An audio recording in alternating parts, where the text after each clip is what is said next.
What's going on, everyone? My name is SiahZ, so welcome back to another first Descendant Build Guide video. I recently released a build guide for Sharen a few days ago, and I've kind of learned a lot more on what you're trying to run for her, external components, some of the stats you want to prioritize, and why we're actually now able to get 2x more damage, hit 5-6 million damage per hit on hard mode bosses, and so on.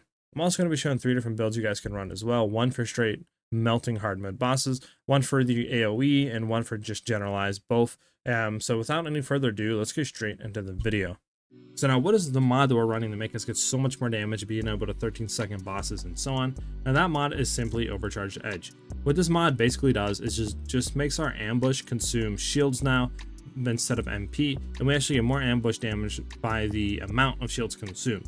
So if we go ahead and look here, it says ambush damage 150%, and then we get an additional 50% damage proportional to the lost shields. So it consumes 50% of our shields whenever we use our camouflage now. So how much shields do we actually need to consume to get that max increase? Well, in my testings, you pretty much only need to consume about 100 shields to actually get that max 50% increase to our ambush.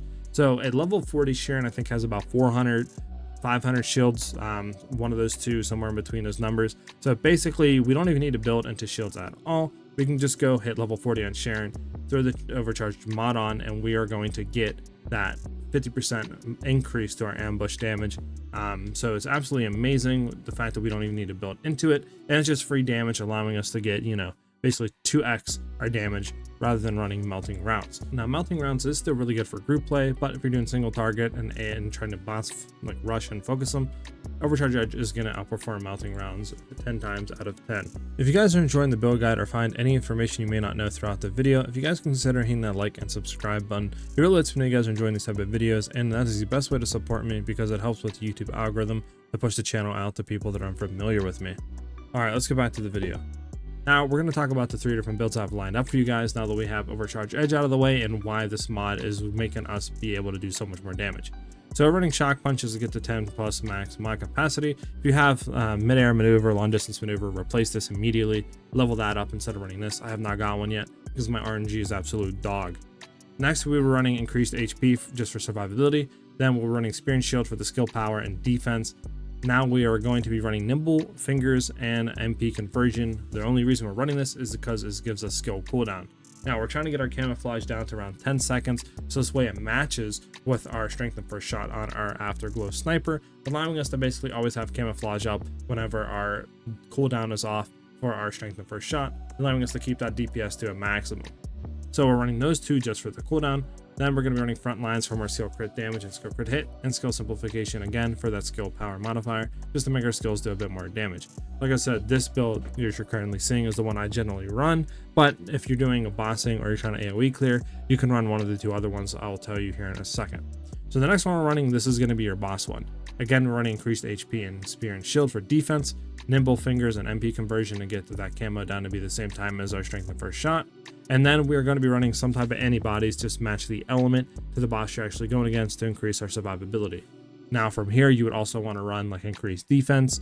You would want to run some other immunity mods like burn immunity, something like that, electrocution immunity, chill immunity, and some maybe other HP increases or defense increase mods. I currently cannot run them here just because I have the Forma of Almondine on most of these slots. So if you guys want to try to focus on bossing, then you can absolutely go ahead and Forma those slots required for the increased defense, more maybe some other more HP mods, immunity mods, and so on. But generalized, I do build one here for most of everything in the game. Now for the last thing we're going to be talking here, the last build, this is for the AOE clearing. This is going to allow us to basically go in, wave defenses, special operations, and so on, and do decent on helping our team actually clear out while playing Sharen. We're going to be running Release Cutting Force because it modifies a cutoff beam to basically be an energy beam we sling forward. It goes through enemies, it pierces fully, goes through walls, objects, terrain. That's a really good ability, and that Transcendent mod really does help it. Now we're going to be running MP conversion and nimble fingers again because we're trying to get the cooldown pretty low on it. And as we can see, with running release cutting force in those two mods, we have about a 2-second cooldown, which allows us to spam this ability a lot, allowing us to help with the clear pretty efficiently. We're then going to be running front lines for more skill crit damage and crit rate to bring the power and damage of our skill up, as well as skill concentration and insight for more critical hit rate and damage as well to bring the damage up even more. And then we just slapped on skill simplification to bring the modifier up to 300% to give us even more damage on our one. Like I said, this will be the AOE one that we are running for general mobbing and so on. Now, the only mod that I can't equip here because I do need to upgrade my release cutting force, you would want to be running increased HP just to give us the more survivability. So just go ahead and throw that in the slot and just keep that in mind. It's going to be increased HP, MP conversion, nimble fingers, front lines, skill simplification, skill concentration, and insight. With release cutting force, that will be your AOE build for going in and or just general mob clearing and ad clearing. I just don't have the space to throw increased HP on. Now the next thing we're going to get in here is our Afterglow. So I initially thought running a flat elemental attack would be better than weak point damage, but I do think that weak point damage is a lot better. So I would go for the critical hit damage and firearm attack increase, as well as the bonus firearm attack versus Colossus and then weak point. So that's what I would try to focus on for stat wise when re-rolling on your Afterglow sword. Now, if we go ahead and look at the mods, it's pretty much the same here. The only difference is I was actually running weak point instead of rifling reinforcement because I didn't have the space, and we seem to get a lot more damage. So the mods I'll try to focus on first are definitely strengthen first shot, action and reaction, weak point insight, and then better concentration. And then you would do like better insight and concentration priority, and then rifling reinforcement and focus fire. That way you guys are getting the best firearm attack mods, as well as the weak point mods and the, critical hit damage and firearm critical hit increase and all that to try to get the firearm crit up on the Afterglow sword, as well as just keep that crit damage and that weak point damage up as max as possible.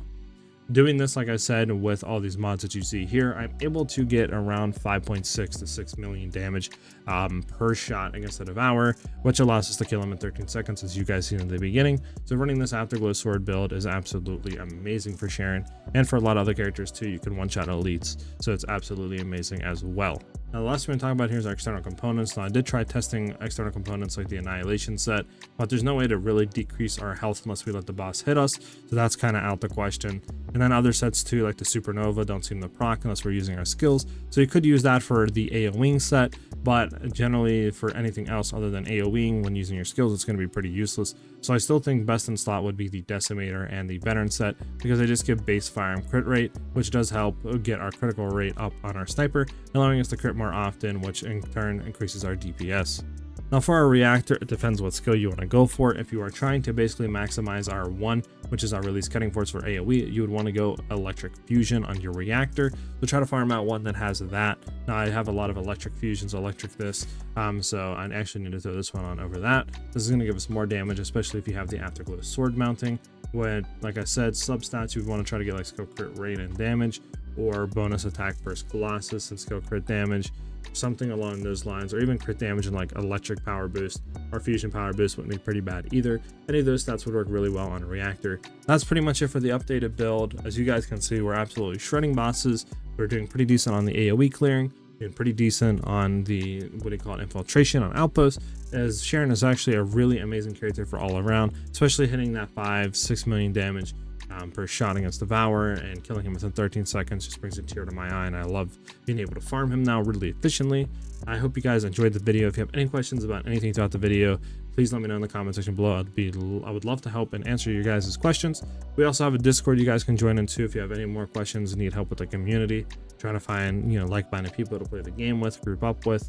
We are all there to help you guys out. The link for that will be in the description and comment section of this video. But I hope you guys have a great rest of your day or night depending on when you're watching the video, and I'll see you guys in the next one. Peace.